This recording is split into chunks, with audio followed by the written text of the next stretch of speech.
Köprü Özbekistan Uçkoron rayonu, Aksı rayonu, Kılcar aylı. Köprü 1990 kançanчы жылдан бeri тосулган боюнча турат мынакей. Тосулган.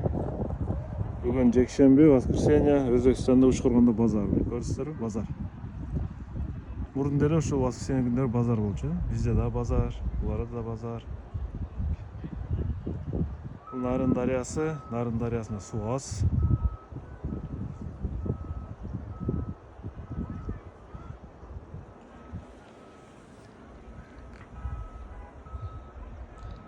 Менимче бул көпүрө деле жакында кайра жаңы оңдолуп, могу каркастар аябай качественный ошол боюнча турат. Болгон үсүн жаңылаш керек.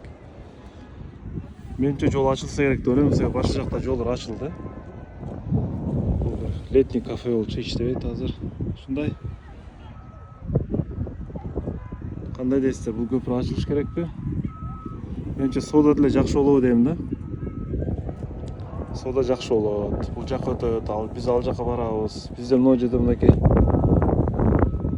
почти базар деле жок.